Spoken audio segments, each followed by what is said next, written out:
I'm Azaria Tagaya, and this is Nightline, the top stories.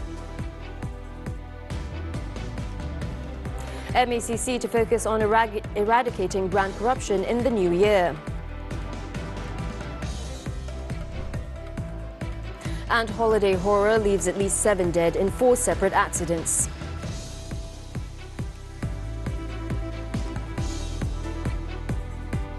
Good morning. 7 people were killed while 6 others were injured in 4 separate accidents within a 24-hour period. In Setiawan Perak, a mother and her baby lost their lives in a collision involving 3 vehicles on the West Coast Expressway. The victims in the 5:15 a.m. incident were 24-year-old Nur Fadila Muhammad Azlan and her 15-month-old son Muhammad Iman Irfan. Her husband, 24-year-old Muhammad Shukur Ahmad, and her eldest son, 3-year-old Muhammad Alif Sufi, were among 4 others who sustained injuries in the accident. According to Shukur, the car he was driving skidded when he tried to avoid an animal crossing the road. The car overturned and was rammed into by passing vehicles. The impact had thrown the couple's youngest child out of the car. The family were rescued with the help of passers-by, and the injured was sent to Sri Manjung Hospital for treatment. In Jasin, Malacca, 2 female students of University Technical Malaysia Malacca UTM were killed and 2 others injured when their car crashed into a guardrail on the North-South Expressway. The deceased were identified as Nurul Shafiqa Nasruddin and Nurhanis Afrina Azizan, both aged 19. 2 other female students who were travelling in the same car sustained injuries. Initial investigations revealed that the car skidded and veered into the emergency lane along kilometre 187.6 of the northbound highway at 6:20 a.m. Nurul Shafiqa, sitting in the front passenger seat, and Nurhanis Afrina in the rear seat, died at the scene. In Klang Selangor, a 16-year-old motorcyclist, Rosmizi Ramli, was killed, believed to be the result of a hit and run. He was pronounced dead at the scene due to severe head injuries. Investigations revealed that the teenager was travelling from Shah Alam towards Pelabuhan Barat at around 2:30 p.m. when he was believed to have been hit by a heavy vehicle from the same direction. The findings were drawn from the condition of his helmet, which was broken, as well as the injuries sustained. The body was sent to the Ampuan Rahimah Klang Hospital, and police urged witnesses to come forward to assist in the investigation. In Skudai, Johor, 2 men were killed when the Proton Wajah they were in collided with a 10-ton lorry on Jalan Pontian Lama near the Taman Desa Skudai roundabout just past midnight. 7 personnel and a fire engine from the Skudai fire station were dispatched to the scene. Upon arrival, the commander found that a 43-year-old man had died at the scene after being trapped inside the car. Another 43-year-old male passenger in the car also succumbed to severe injuries. Rescue personnel used specialized equipment to extricate the trapped victims before handing the bodies over to the police and ambulance for further action. The lorry driver, a 36-year-old man, was unharmed in the incident. Now, the Malaysian Anti-Corruption Commission MACC will focus on tackling procurement issues, strengthening enforcement and eradicating high-profile corruption, also referred to as grand corruption, in the coming year. This effort is aimed at boosting the nation's economic growth, reducing leakages and recovering misappropriated national assets and funds. MACC Chief Commissioner Tan Sri Azambaki stated that the Commission will undergo a structural transformation aimed at enhancing its assignment approach and strengthening the functions and roles of each division to ensure greater effectiveness in fulfilling its duties. He also said that he would revamp the approach employed within the MACC, including its work practices, thought processes and mindset, to ensure the organisation does not fall into a state of complacency. He added that emphasis would be placed on governance investigations through the rebranding of the Inspection and Consultancy Division to the Governance Investigation Division. This will, in turn, empower the MACC to ensure that the findings of governance investigations are implemented by the relevant departments. This is crucial for closing opportunities for corruption and strengthening governance practices.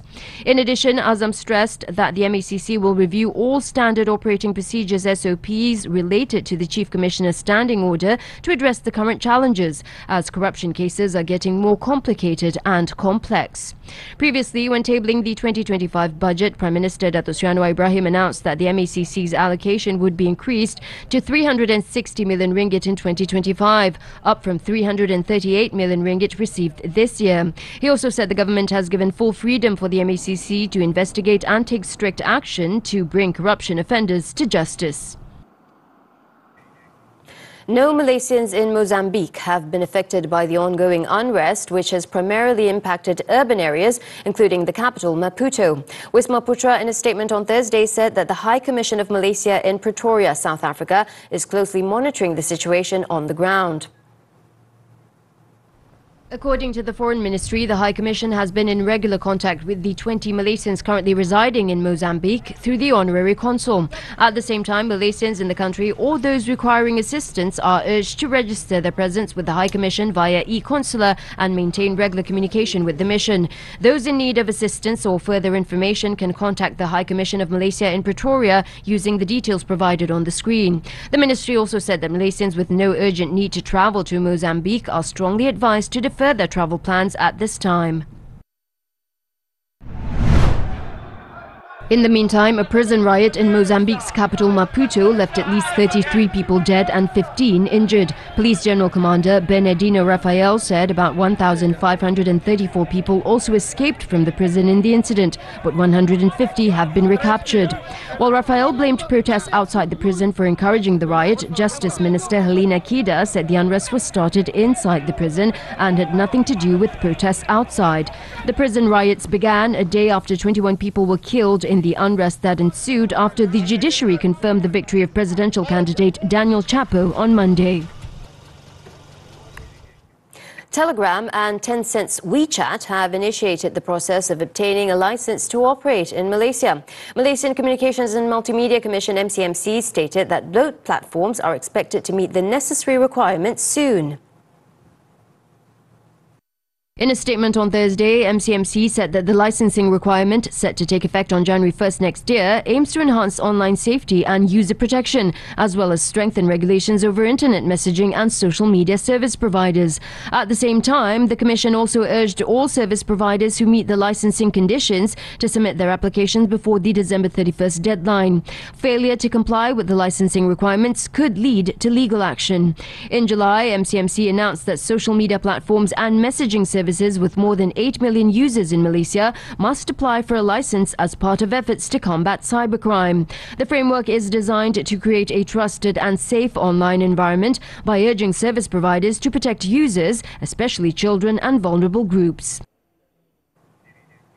The Department of Irrigation and Drainage, DID, has forecast potential flooding in 9 districts in Kelantan over 3 days, starting Sunday. The districts expected to be affected are Tumpat, Pasir Mas, Kota Baru, Pasir Putih, Bachok, Tanah Merah, Machang, Kuala Krai and Jeli. In a statement on Thursday, the DID warned that Tumpat is at risk, particularly the Sungai Golok, Sungai Kelantan and Sungai Pengkalan Nangka basins. The department added that the Sungai Golok, Sungai Kelantan and Sungai Semerak basins in Pasir Mas, Kota Baru and Pasir Putih are also likely to be affected. The forecast also highlights the Sungai Kemasin, Sungai Semerak and Sungai Golok basins in Bachok, Tanah Merah, Kuala Krai and Jeli as areas at risk. The DID also cautioned that the forecasted floods could occur earlier or later than anticipated. As such, all disaster management agencies and local residents, especially those in flood-prone areas, are advised to remain vigilant and heed instructions from the authorities. Siapakah watak dalam pasukan negara? Pelaku kes Faisal Halim masih misteri. Si basic kot, takkan tak boleh nak ni kan, kenapa? Kalau orang yang melakukan pada Faisal Halim, dia suka melihat suffer. Dana sukan belum cukup untuk mas pertama Olimpik. 200 tu tak cukup sebenarnya. Bukan saja atlet yang kita perlu bangun, kita perlu bangunkan jurulatih. Saksikan podcast edisi khas Buletin TV3 jam 10 pagi 28 Disember menerusi YouTube dan Facebook Buletin TV3. The Pahang Customs Department has successfully dismantled smuggling operations involving cigarettes and alcohol worth over 1.6 million ringgit in 3 separate raids in Johor and Selangor. Its director, Muhammad Asri Saman, in a press conference on Thursday said that a luxury multi-purpose vehicle MPV used for smuggling activities was also seized.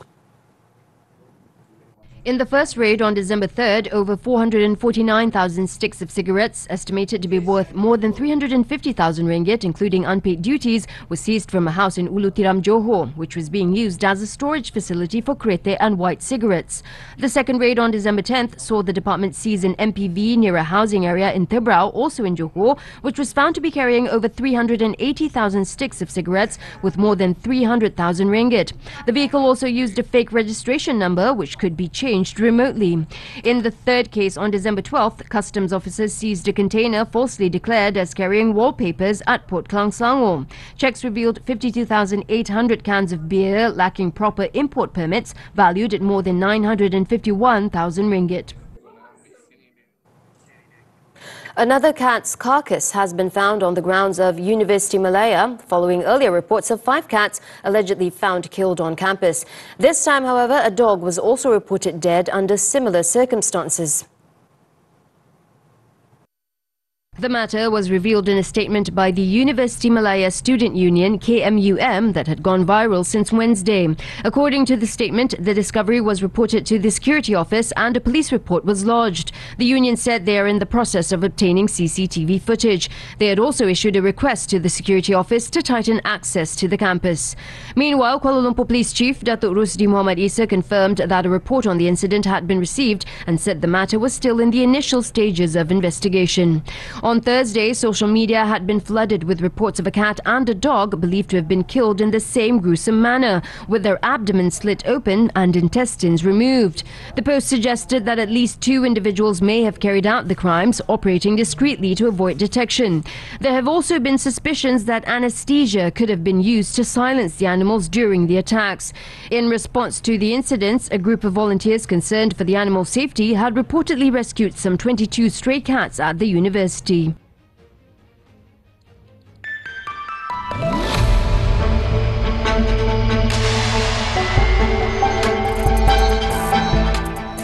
The total industry volume for new vehicle sales is expected to decline by 4% to 755,000 units in 2025. In its research note, CIMB Securities said the decline could be impacted by headwinds such as the potential removal of the RON95 petrol subsidy by mid-next year. This aside from a possible revision of the open market value OMV calculation method that would effectively increase the excise duty. According to the Malaysian Automotive Association, the OMV calculation revision could raise the average selling prices of locally assembled vehicles between 8 to 20%, though the implementation has been extended until the end of this year.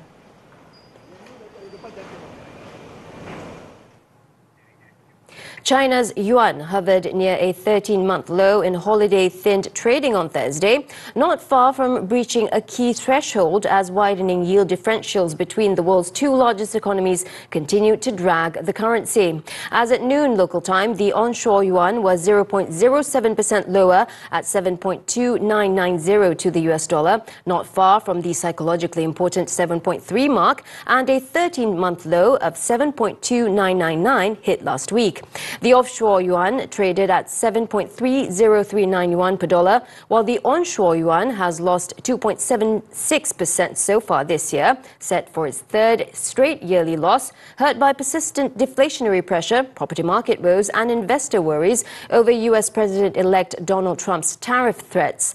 The gap between China's benchmark 10-year government bond yield and the US 10-year yield is the widest in 24 years, prompting a chase for dollar-denominated assets and pressuring the yuan. Meanwhile, the Korean currency dipped to its lowest level in more than 15 years on Thursday. This was reported amid the continued strengthening of the US dollar in the thin year-end holiday season. The value of the won has also continued to depreciate due to the persistent political unrest in the country. South Korean stocks also fell as the benchmark Kospi shed 5.32 points at 2,435.2. Foreigners net sold shares worth 91.5 billion won, or close to $62 million on the main board on Thursday. The won was quoted at 1,463.3 per dollar on the onshore settlement platform, 0.4% lower than Tuesday's close and hitting the weakest since March 2009.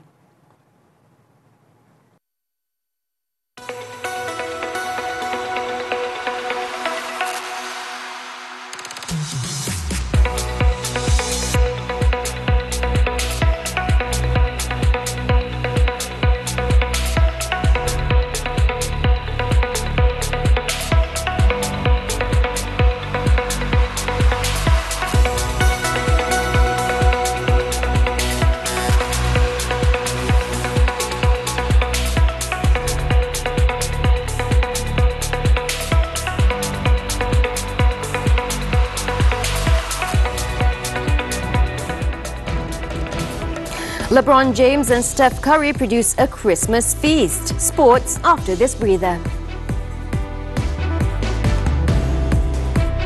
6 pasangan selebriti. Hanya satu family yang bakal menjadi juara dalam program reality Family Duo musim keempat. Hangatkan sensasinya bersama Family Duo musim keempat. Juarakan family anda dengan plan U Family daripada U Mobile. Kongsi 1000 GB data 5G dan perantauan global percuma di 63 destinasi. 4 talian untuk family anda. Hanya RM128 sebulan. Kongsikan segalanya bersama family anda.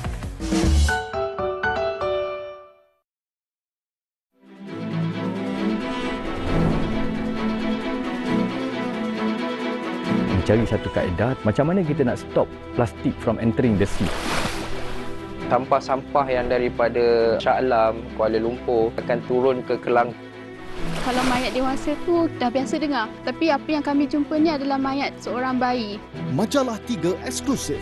Jumaat 10 malam di TV3 dan stream sekarang melalui Tonton.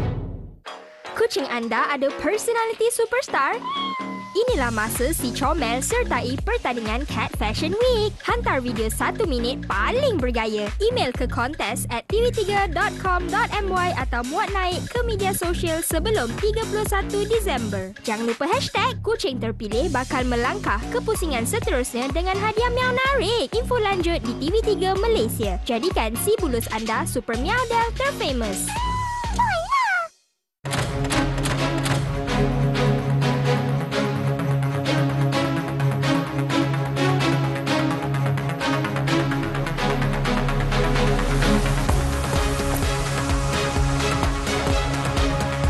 Lebih segar, lebih dinamik. Laporan komprehensif menghidupkan pagi anda. Buletin pagi dengan waktu yang baharu. 9.30 pagi setiap hari bermula 1 November.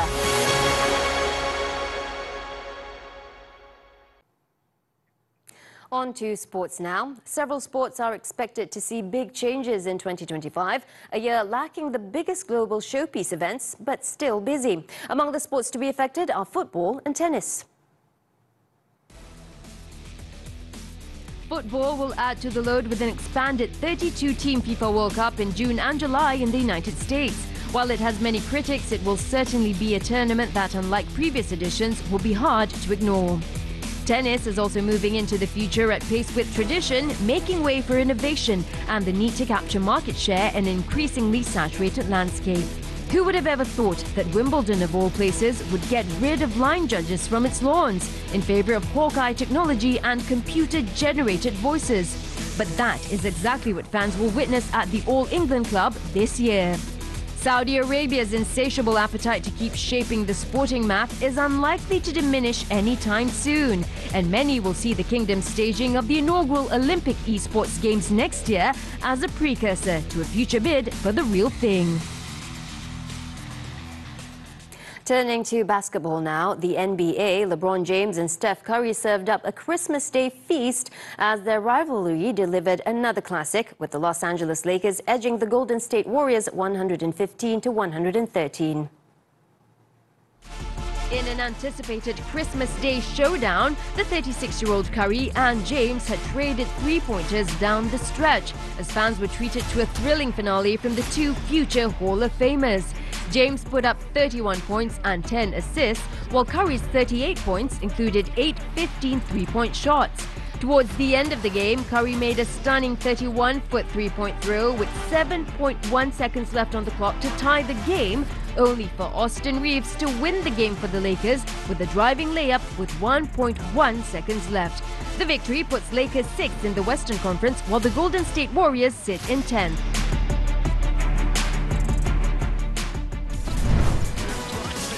In another game, Mikal Bridges scored a season-high of 41 points as the New York Knicks edged Victor Wembanyama and the San Antonio Spurs 117-114. The 28-year-old Bridges shot 17-25 from the field and was 6 for 9 on three-point attempts as his team improved to 20-10. Spurs were just a point behind with 2 minutes remaining before Bridges made back-to-back jumpers to open up a 5-point lead for the Knicks. Meanwhile, French star Wembanyama put up 42 points with 18 rebounds and 4 blocks for the Spurs. However, Bridges took the glory with a brilliant 15-point fourth-quarter display that left him with a season-high 41 points and the victory altogether.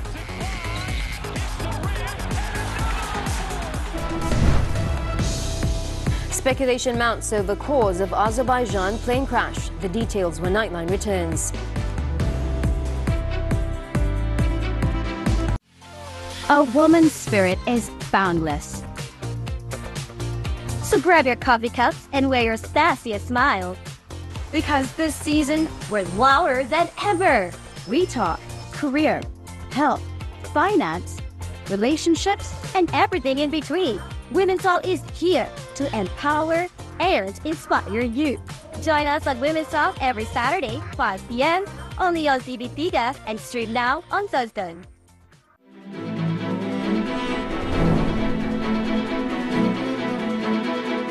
Mencari satu kaedah macam mana kita nak stop plastik from entering the sea. Sampah-sampah yang daripada Shah Alam, Kuala Lumpur akan turun ke Kelantan. Kalau mayat dewasa tu dah biasa dengar. Tapi apa yang kami jumpa ni adalah mayat seorang bayi. Majalah 3 eksklusif. Jumaat 10 malam di TV3 dan stream sekarang melalui Tonton. Istimewa Tahun Baru 2025. Football, a beautiful game. A sport that breaks boundary, it also sparks dreams. Jadi seorang guru ni taklah semudah yang disangka. Lebih lagi ditugaskan di kawasan pedalaman, mengajar di penkampungan orang asli. Kita datang sini bukan untuk berseronok, habis banyak tenaga, masa, duit untuk habis. Saksikan Kicking Off The Lemoyne's Dream 27 Disember 4.30 petang. Hanya di TV3 dan stream juga melalui Tonton. Kekal cakna, kekal sihat. Hello Doktor merungkai pelbagai persoalan kesihatan anda. Penyakit kronik, pemakanan, kesihatan mental, semuanya demi kesejahteraan anda. Setiap minggu bersama tenaga pakar kesihatan terbaik Malaysia, segalanya terjawab dalam Hello Doktor setiap Ahad 5.30 petang di TV3 dan stream juga melalui Tonton. News from the foreign front. Large holes on the tail of an Azerbaijan Airlines plane that crashed in Kazakhstan on Wednesday sparked speculation that the plane had been downed by an attack. Turkey's state-run news agency Anadolu said that according to some commentators and members of the public online, the holes, clearly visible in photos and videos of the Embraer 190 plane, appear to have been caused by weapons fire. As investigators from Kazakhstan and Azerbaijan have yet to comment on the holes, people on social media have speculated that the plane was shot down.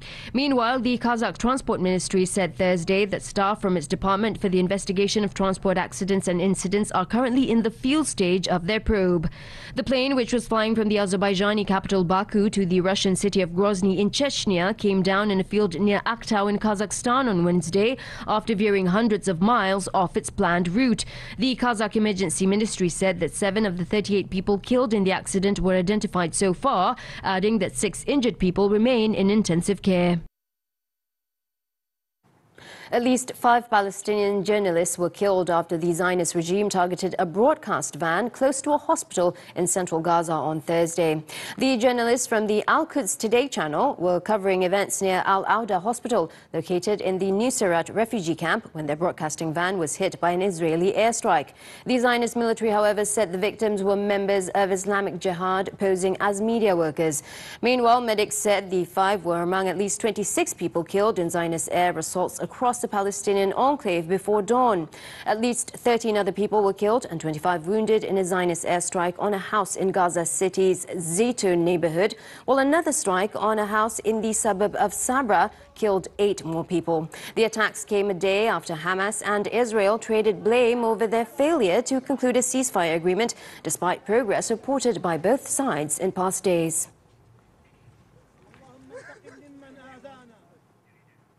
South Korea's main opposition party has filed a motion to impeach the acting president, deepening the political turmoil in the East Asian nation. The Democratic Party said it submitted the motion on Thursday over acting leader Han Duck-soo's reluctance to fill 3 constitutional court vacancies ahead of the court's review of rebellion charges against impeached President Yoon Suk-yeol. The impeachment motion is expected to be put to a vote on Friday. The court is, however, currently short of 3 judges. While it can go ahead with its 6 members on the bench, a single dissenting vote would reinstate Yoon. The opposition-controlled National Assembly passed motions calling for the appointment of the 3 judges as the court prepares to start deliberations on whether to dismiss or reinstate Yoon. The vote came shortly after Han reiterated that he would not appoint the justices without bipartisan consent, leaving the parties in a deadlock.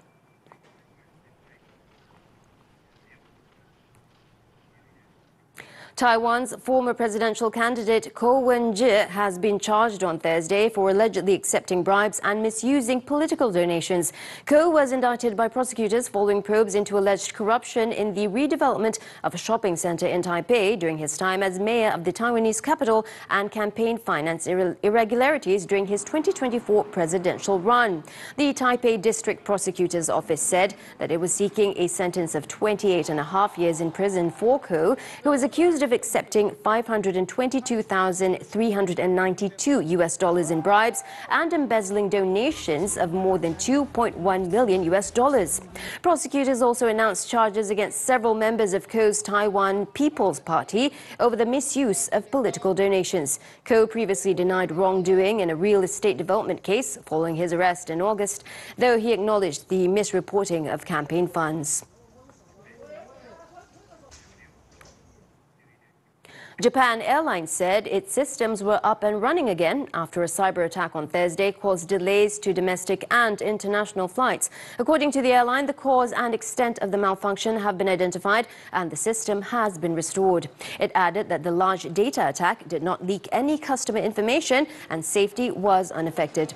According to authorities, the attack began at 7:24 a.m. local time, affecting the company's internal and external systems. Ticket sales for domestic and international flights departing was suspended during the incident but have now resumed. Japan Airlines, the country's second biggest airline after All Nippon Airways, is the latest Japanese company to be hit by a cyber attack.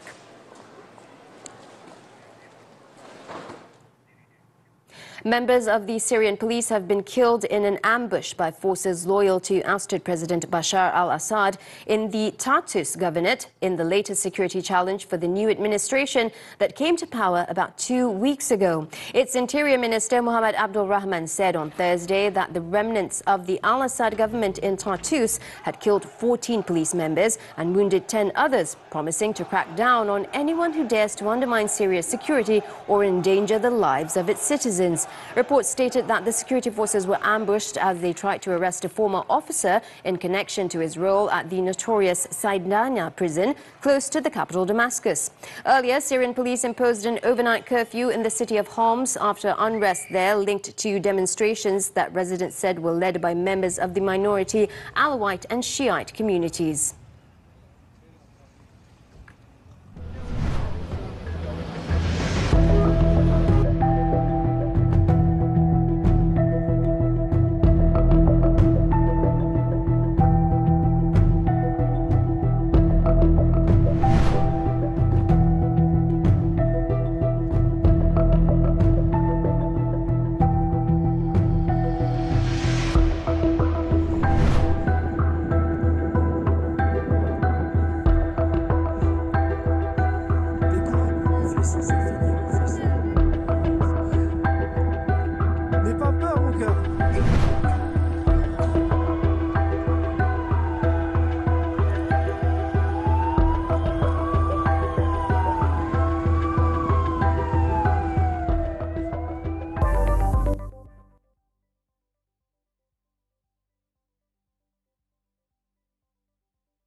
Well, that's it for Nightline. Before we leave, let's reflect on the memorial ceremonies held in Thailand, India and Indonesia to honour the victims of the devastating Indian Ocean tsunami in 2004, as the world marks 2 decades since the disaster that claimed over 220,000 lives.